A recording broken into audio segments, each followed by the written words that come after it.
Hello. Um, this is my attempt to do some videos on YouTube about DMing because I love Dungeons and Dragons. I've been playing it for about 30 years. So I want to take a stab at making a video that talks about what are some the top skills for good DMs. And I've been watching a lot of videos about this. Um, most things I agree with, but I wanted to offer my own personal take.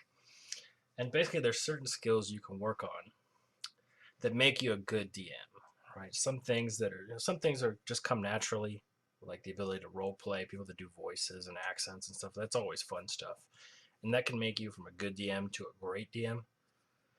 But just the basics for people that haven't had a lot of experience being a dungeon master, I'd say there's four things you got to work on.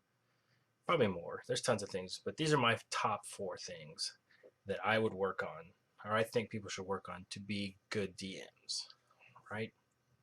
And they're basically preparation, innovation, storytelling, and the ability to improvise and be flexible. We might call it improvisation flexibility.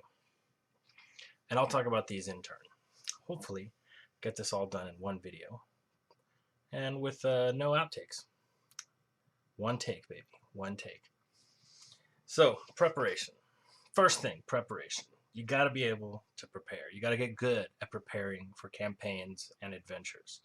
Uh, Usually, if it's going to be a longer campaign, this is usually with people you know. You're DMing for a group of people that you've known for a while, played with for a while. Uh, Front loading the prep time makes a lot of difference. Now, if you're just running a short adventure for one or two, maybe three sessions, prep time is not that much of an issue because you can just grab a pre-made adventure and read it and kind of go through it, depending on how confident you are in your ability to go through this. But preparation is a big thing and learning how to do it. So number one, as part of preparation, is know the rules. Know the rules of the system that you're going to be playing. If you're playing Dungeons and Dragons, if you're playing Pathfinder, if you're doing 5th edition, AD&D, um, 4th edition, which shall not be named, or Pathfinder, or Starfinder, or GURPS, or whatever, Call of Cthulhu. Know the rules that you're going to be playing in. Study those. Right? It's sort of imperative. You don't want a dungeon master that constantly has to go to the book. It slows the game, and it's just like, dude. Now, there's usually one of the players that's a total rules lawyer, and they can actually help you. But for the most part, you got to know the rules of whatever system you're playing in. Don't try to figure it out as you go.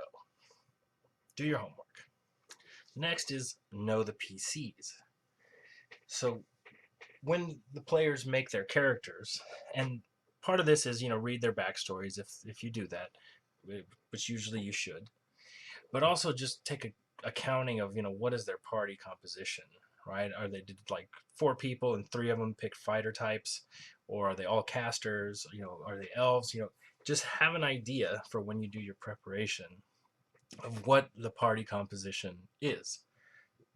It makes a difference when you make your encounters. If they're all melee guys, just one simple flying creature might wipe their whole party. And that's not fun for anybody.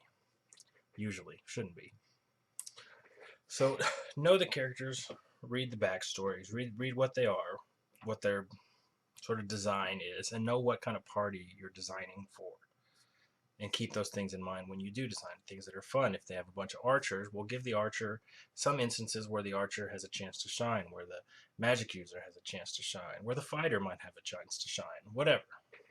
Know those things, and that goes into your preparation. The other thing I would do is, of course, printouts. I'm a big fan of printouts when you study, when you're setting up on making, or when you're preparing rather, for a campaign or an adventure. You create your little world. Maybe you're creating your own world from scratch. I pretty much never do that. But have a list of all your NPCs. Make portraits, get portraits of them, and make a little roster that you can hand out or you can keep yourself. So when people are like, who is that guy, the shop owner? And you can just hand out the the little printed booklet. Maybe it's only 2 pages with just a portrait and a name and maybe a little blurb who they are that the players can see. Now they should usually take their own notes about what the characters do, and you don't want to commit yourself too much to personality types, but just a little something something on there that you can hand around whenever it's requested. Of course, maps. Print out your maps. Whatever maps are going to be useful. Maps of towns, maps of regions, whatever maps you think they might, because they're constantly going to be like, hey, can I see the map? What's the nearest town? And you're like, I don't know. Well, they've got a map that they can just grab. Make multiple copies of the maps. I usually have 3 or 4 copies. One that's handed out, one that they've written all over, one that I have that I've written all over, and a couple of blank ones in case they want to see those too. Have your printouts. Um, Initiative cards, if you do that. I like initiative cards. You take initiative cards. I make them for the players. If they're new players, you can have blank ones, and basically you're already ready to go. They've got their name on their initiative card, and you just line them up. Whatever, all the content you need printed out, get that and have it. That's preparation, so that you don't have to constantly be looking through other things. To be like, oh, who is that NPC? What's he look like? Let me go through here. Oh, here it's this guy. Just give it to them, and that way they can reference it whenever they want. They can even write notes on it if they want. But now, always, I recommend just pilfer pre-existing content. There's no need to reinvent the wheel. This will speed up your prep time immensely. I realize that some DMs really get into creating their own world and their own little thing. That's fine if you want to do that. That creates a lot more prep time. And what I found is you can create all the backstory you want, but 90% of it the players are never going to engage with, and they don't really care. So wherever possible, pilfer existing content. I've been playing in. I generally use the Forgotten Realms. I use this Forgotten Realms from like 1988, and I've been using it for 30 years, and it's still good. I don't care what's gone on in the Forgotten Realms after the 90s. I just use that campaign setting, and it's already got maps. So I'm just like, here's your map, and I just rewrite whatever's going on there, right? Don't over what I'm getting at, like, don't over prepare. You don't need to create everything from scratch, and sometimes less is more, and a lot of videos talk about this, is that for all the planning you do, it all goes to hell once the players get a hold of the campaign. And that is always true. Always, always, always. Nothing screws up a campaign better than players do. And so in order to prepare for that, just have some core things that you can sort of plug and play, and don't spend a lot of time, world building in excess. Just try to get the main points. You have an outline of where you want the story to go, and then let them fill in how the dots on how they get there. And you can guide them this way and that. Just really just the sort of who, what, when, where. That's all you really need to know. The other thing is I recommend is having cheat sheets, what I call cheat sheets. So for your NPCs, you have a little cheat sheet that has all your NPCs. That's just for you. That has little details, and also a little space where you can write in notes. Last time the PC saw them, they stole something from, right? And then you can constantly refer to that when they go back, or after the campaign, or after the session, or whatever. But you've got a cheat sheet there with your NPCs and notes. And these are things for you, not the same one you give to them. PC cheat sheets. I generally have these. It's basically, when I get their characters, I kind of write down what their saving throws are, what their hit points are, just to give me an idea of what I can and can't do with them, right? And sometimes you might in a spur say, oh, okay, you set off this fireball trap that's like a 10d6, and you haven't noticed that they're only like 4th level, and it might kill half of them instantly, right? Just something. If they have saves, you have an idea, when you're kind of doing stuff on the fly. Their perception checks, that stuff you can do sort of passively without letting them know, because it's always kind of weird when you're like, make a perception check. You don't hear anything in the woods. Of course, they know, right? These are part of the little things, and you can do that by having your own little cheat sheet. Monster cheat sheets. I make monster cheat sheets. These are very simplified versions of enemies, which is basically hit points, armor class, reduction, whatever, saving throws, and attacks and damage. Like just 5 little things.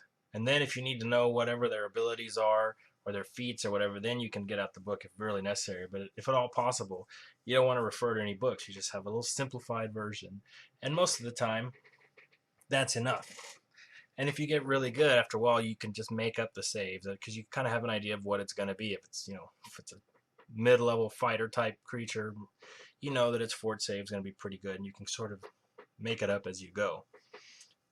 Um, these are all things that go into preparation, right? And I can go off about a lot of other stuff. I mean, if you're going to have house rules, set them out, at the very beginning.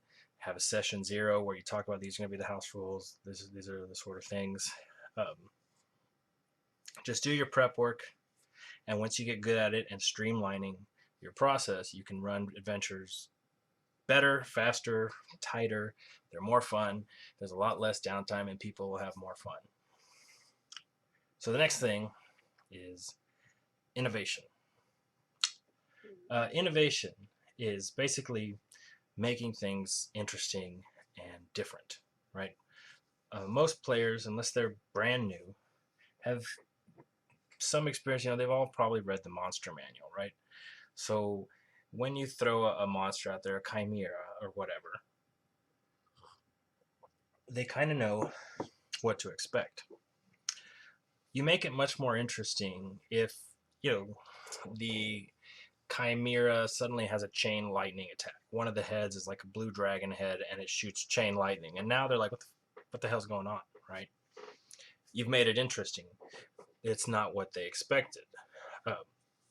So creating new monsters is always fun. Tweaking other monsters is always easier, right? You can, like I said, chimera with chain lightning. There's limitless possibilities. A winter treant that casts blizzard, whatever, stuff like that. Rip off things. You can pull monsters from World of Warcraft. Like I pulled the Abomination for a campaign that was a really cool monster, and it was like a undead golem type thing, and grabbed you with a chain and pulled you in. It was fun. Stuff that they weren't expecting. These innovative encounters, innovative monsters, give them something that they're not really expecting, and it makes it more interesting because now they're paying attention. Like, what's going on? What's this thing going to do? They don't know, and it makes it not be boring. Give you one encounter I made for a semi sort of not quite a boss, but a guardian, was a naga, and after they fought it, the blood seeped into this little statue and became a blood golem, and they were like, "Oh, we weren't expecting that." So when the fight is over, they think it's over, and then the real fight starts, right? Stuff like that. Give the players something they're not expecting. That's innovation, and that's through practice, just by tweaking different things. You can have interesting environments. You can have, give another example. So you can have a beholder encounter. What's more fun is a beholder that one of its eyes casts reverse gravity, and now that beholder flips up to the ceiling and can fire all 10 rays down on somebody. That bugs them out real quick, and they're like, "What the hell?" But it's what you create in that setting is now you're using two-dimensional, or not two-dimensional, but you're creating multi-dimensional battlefields, right? Where there's not just a level field where everybody's going at each other. Now there's a ceiling. There's other things at play. You create an interesting encounter environmentally, right? I think you know what I mean, right? So you can have other things at play. Maybe there's fighting at a waterfall, at the top of a waterfall, fighting in a field where there's a meteor swarm or a meteor shower taking place. Anything like that, right? Underwater, there's a lot of things you can do underwater that are super fun.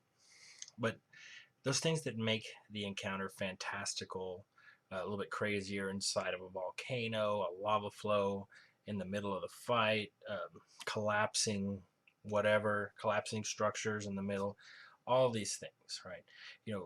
A battle on a boat is fun, But a battle on a boat in the middle of a hurricane is even more crazy, right?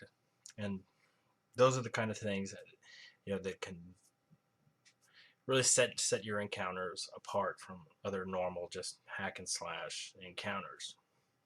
Um, just do something unexpected. Try not to be vanilla. Like, don't ever use just random encounters and then goblins attack you on the road. It's so lame. Like, plan out. Really, just don't use random encounters, but be innovative. Um, you can introduce interesting settings, right? Exploring a town is one thing, but if you add to let's say that town is in the middle of or has just been attacked by the Trask. That adds something to the setting. And you're a low level character. You don't want to engage the Trask by any means. So it's the aftermath of a Trask attack. There's an element there that creates part of the setting.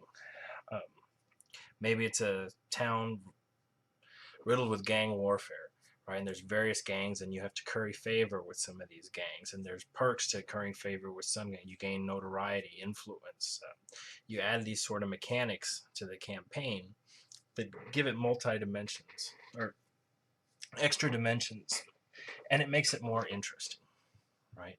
And maybe part of the campaign is you need to curry favor or take over all the gangs. That's part of the campaign or the adventure. Uh, Other settings, planar settings are always kind of fun, but you know what I mean. Like, add a story element that makes it interesting. This is part of being innovative, right? It's not your sort of vanilla campaign. Um, there's lots of mechanics you can add. Sometimes you can add a mechanic just for an encounter, right? So you can have a normal encounter where you fight a bunch of zombies, or you can have an encounter where there's a caravan with some peasants, and you need to protect the peasants. And for every peasant, you tell them this encounter works this way. At the end of the encounter, however many peasants are left, you get a bonus to your experience. You get a little perk. And so the nature of the combat is now protect the peasants, right? That kind of thing. Maybe one interesting. I mean, there's a lot of these things you can do, because it's always standard hack and slash. But if you make it different, if you say, okay, some wizards have unleashed some fire elementals in the town, and your mission for this encounter is to save as many buildings as you can.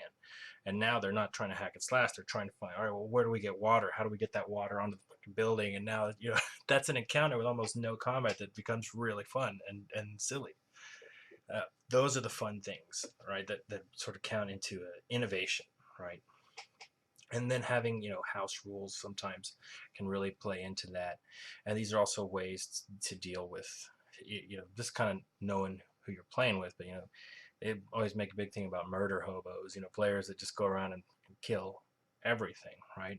And you can pilfer mechanics. So one of the things I've done before is use Grand Theft Autos. If you go around killing everybody, all of a sudden your sort of threat level in the town goes up, and now no matter where you go, people recognize you and the cops come. And now it kind of gets them once they figure out that they can't really do stuff in the town anymore without having the cops on them constantly. It tames that, but it also adds a mechanic, right? Makes it a little more interesting. And then you can play into their murder hobo tendencies as opposed to sort of fighting them. So that's kind of some of the things that go into innovation. The next aspect is storytelling, and this one is something that I think you can work on, but a lot of it is just inherent. People are good at it or not, but I think you can get better. One of the things I recommend for storytelling is to have all you really need is a core, coherent narrative. What is going on, and there's a story happening, and the players are being put into that world. And I tend to let the players discover what the story is. So it's the sort of show, don't tell kind of approach. To give an example, maybe a normal adventure, and this kind of works for longer adventures. If you're just doing a one-off, well, then there's not much you can do there. But if you're running an actual campaign and there's going to be several sessions, you can say, you set your narrative. You can say,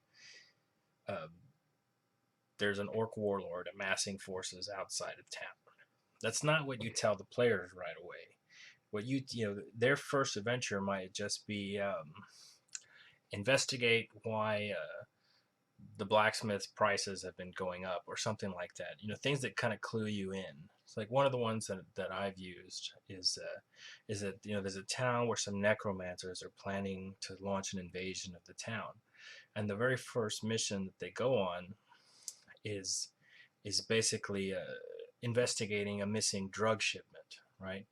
And as they discover the story, it's that they're sort of tainted drugs that turn people into zombies, and then like, why is this happening? Oh, well, there's some, and then before you know it, they figure out, oh, there's some necromancers are going to take. So they discover, and it's like a mystery, and then the story sort of guide, what are they going to do about it? Maybe they decide we got to stop these necromancers. Maybe they decide we've got to warn people and we've got to get the hell out of this town. Who knows what they decide? They might decide to join the necromancers and kill everybody. Who knows? But it's more fun, I think, when they discover the story. And the reality is that for the good fun stories, it's always the fun things that they remember and that you'll remember as a player are the things that happen that the players do, right? The players really create that story, and that's the way it should be. And you don't want to just keep railing them into little pigeonholes of where you want the story to go. Just have an idea of what's going on and let them play in that world, right? And they tend to naturally gravitate to the events that you're presenting them. So if they're a good aligned party, you're like, oh, the necromancers, and there's this like orphanage that is run by one of the oh, we got to save the kids, that kind of thing. They'll do it most of the time, but just let them sort of dictate how that goes. The other thing of making good stories is incorporating character backstories.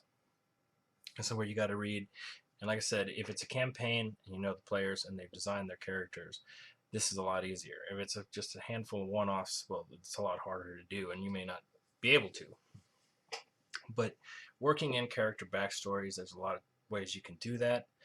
You have sort of find ways to bring bits of their past in as NPCs or as tips. Maybe you say, oh, your character knows a guy that might know something about it, and then you bring in that character and you work these kind of things. And some of the things you can do, to give you an example of a good one I've used, is that I had a player who said they were orphaned and they hadn't seen their parents, and so I created a ghost that was haunting the town that was actually the player's mother, right? And she was a singer, and that's all she remembered of her mother, so the ghost was a singing ghost. It was kind of cool. But you get the idea, right? You've now incorporated this element. One thing I'll talk about briefly that I've seen quite a few videos on, and nobody really, I think one person mentioned this, but there's a lot of videos on making great villains. So I don't want to spend too much time talking about villains. I might make a video about that specifically. But the key here that a lot of people miss when making villains is that if you look at the sort of great stories, there's no way to prepare a great villain, despite what they all say. Villains are made within the story, and they're made by the interaction and their engagement with the players. That's what creates the villain. That's the guy that they want to kill, that they hate. And none of that happens until they've engaged. So when you're making a villain, the key here, and like I said, I'll probably make another video just about this, is how that NPC engages the players. And you basically, sometimes goes to being quick on your feet. You allow the villain to emerge from the story that they create. And they will typically have an encounter where they hate somebody. There's somebody in your story that they end up hating, and that's the guy that becomes their villain. And you adapt the story that way. If it's a minor NPC, all of a sudden you give them a better role in the story, right?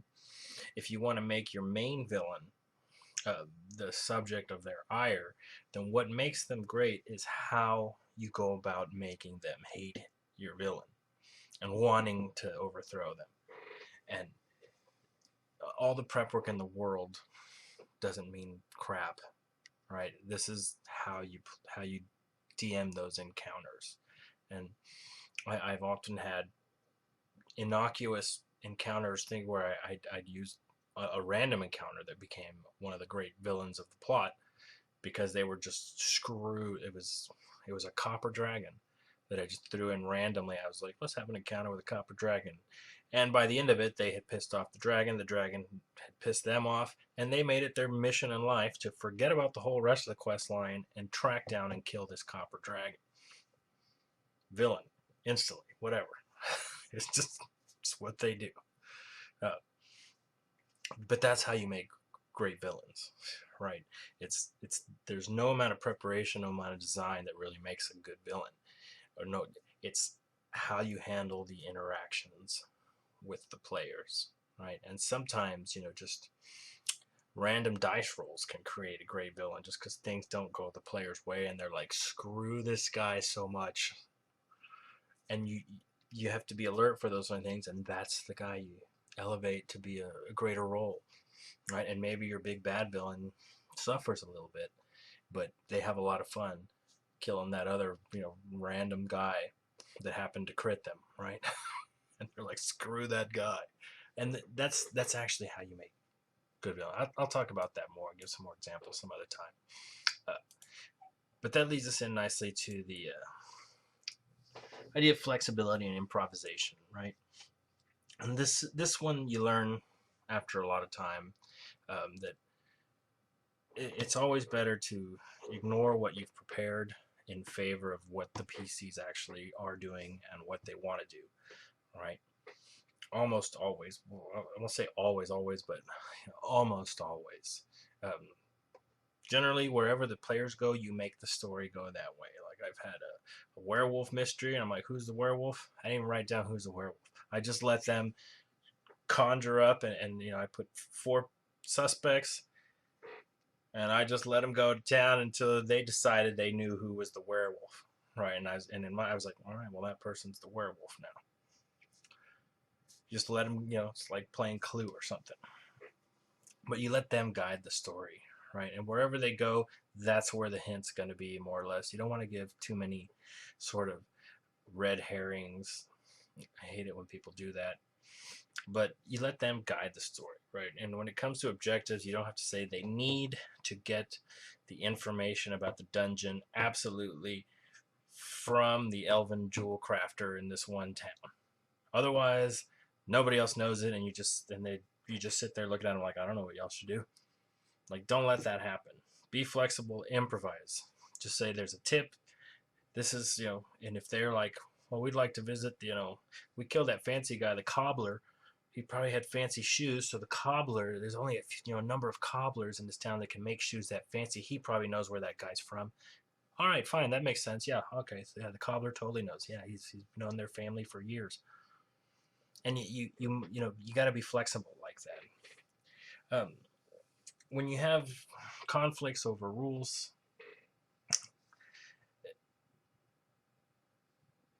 be flexible. Give them the benefit of the doubt, right?